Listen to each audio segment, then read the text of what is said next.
Hey guys, this is there for Defy Stage 5, which is the same bosses as the 6 Warrior Quest Area 7. The mechanics are largely the same. I hear that they have less HP, though I haven't had the time to confirm that yet. That being said, you can actually ignore every single mechanic with Rubicante. In that case, you might as well use Rubicante solo so that you can save the rest of your units for the other stages. At this point also, I'm not sure whether it's even worth saving units. I did do a run with Rubi Quina and Beatrix, which is really overkill. The bosses died when I had 8 turns of force time remaining, and that was a very quick run. In contrast, this run is very consistent, but it's much slower since only Rubicante is doing damage and his counter animations take a long time. I think in total, real time, this run took me 20 minutes overall. The good thing is that really only the first 5 minutes as you set up and enter force time is where it really matters, because you do need to win the force gauge race. Once you enter force time, the rest of the fight is just waiting for Rubicante to get his turn and then pressing some sort of attack button on his turn. That's it. And first thing first, I do have the green U2 crystal passive, so Rubicante started the battle with 2 consecutive turns. That being said, I don't think it's really mandatory to have it. You can probably do the run without it. The key to win the force gauge race is to enter PT mode early to charge your force gauge a little bit, and then letting the enemies take a couple turns so that Rubicante's counters will help charge the Choco summon. The goal is to pop summon as quickly as possible when you can, and inside summon mode it will be extremely easy to charge the rest of your force gauge. In terms of the auras that the bosses get, where the Count team will get the blue steam aura and the assault dog will get the fire dog aura, I'm just going to ignore everything here. You can try to use call abilities to remove it, but it doesn't really impact the battle that much. I've been sort of thinking about the call ability to set on Rubicante, and I ended up going with Garnet just to give him a buff that lasts for 10 turns before entering force time. Not sure that that's the best choice. There are probably plenty of other options to choose from as well, but the call really isn't that important. The only thing that it does is to help boost Rubicante's damage a little bit when you enter force time.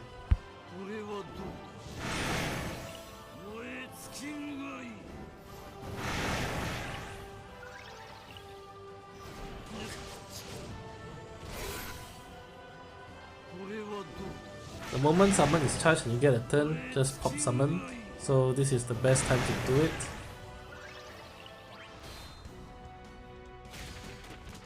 Inside Choco summon you get 5 turns. The first 4 turns you can just spam Furaga.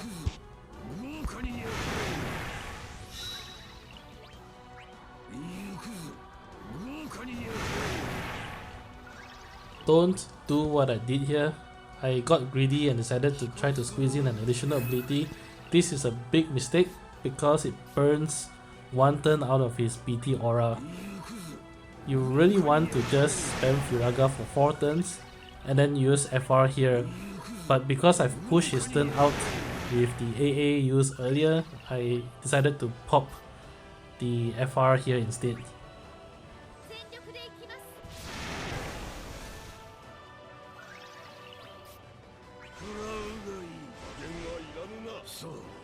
If you manage to get this far, the battle is over.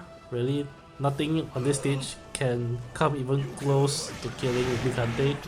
At most they can shave off maybe 5-10% of his health. You do need to keep an eye on his PT aura. When it's at 1 turn, you should use PT plus to refresh his PT aura, and that's the only thing you need to pay attention to.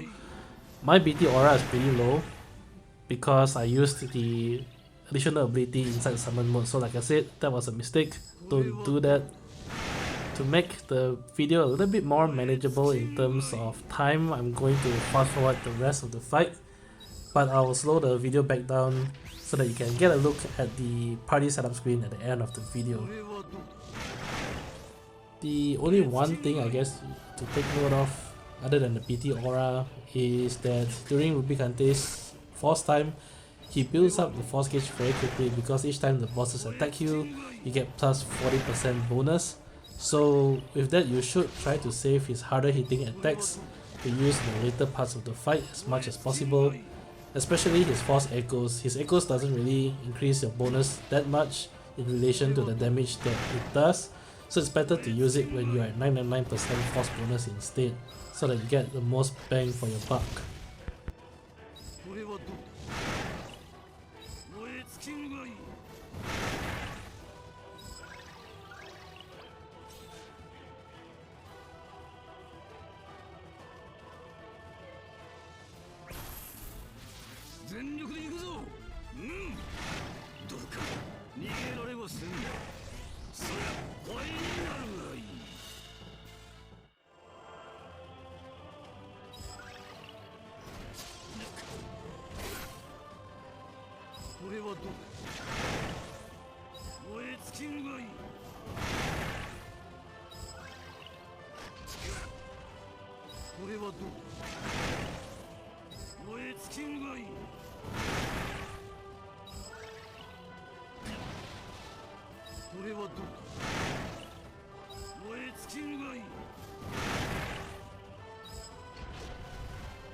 行くぞ、豪華にやる。これはどこ？燃え尽きるがいい。これはどこ？燃え尽きるがいい。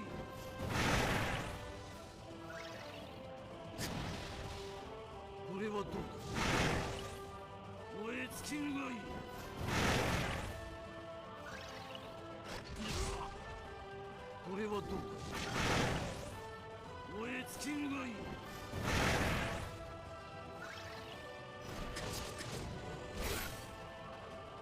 これはどこ？燃え尽きるがいい。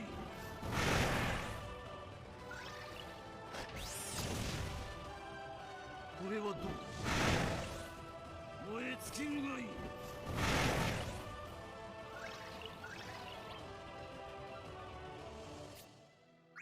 行くぞ、豪華にやる。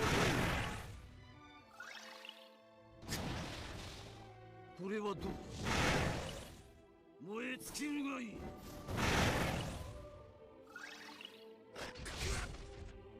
これはどこ？燃え尽きるがいい。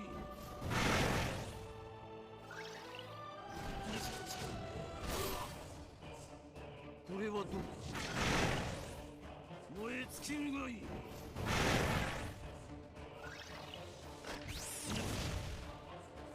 これはどこ？燃え尽きるがいい。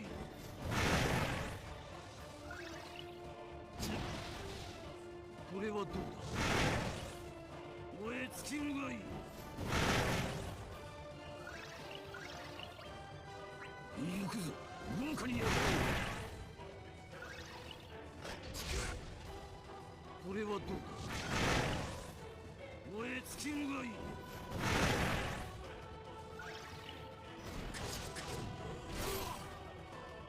これはどこ？燃え尽きるがいい。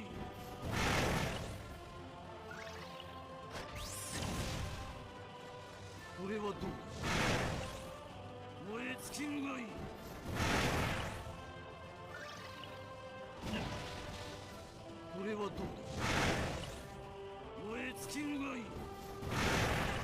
る。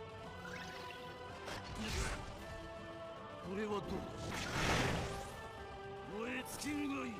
燃え尽きるがいい。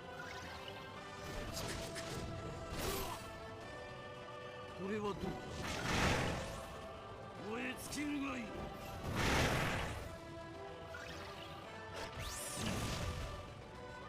これはどこ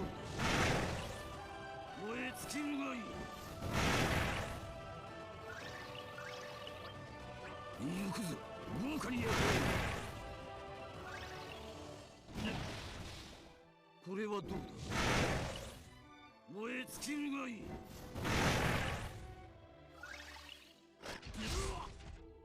これはどこだ？燃え尽きるがいい。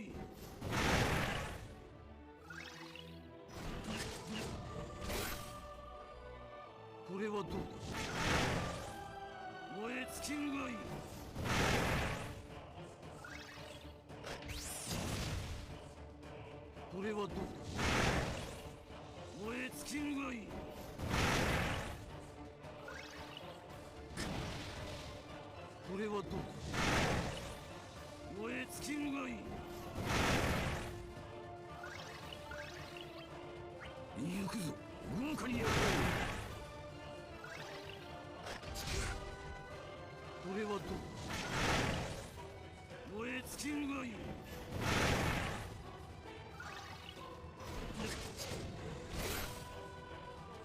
これはどこ？燃え尽きるがいい。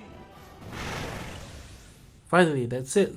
As always, I hope the video has been helpful, and if you enjoyed the content, do leave a like, comment and subscribe. It really helps a lot. Till then, I'll see you guys in the next Dare for Defy quest. Bye!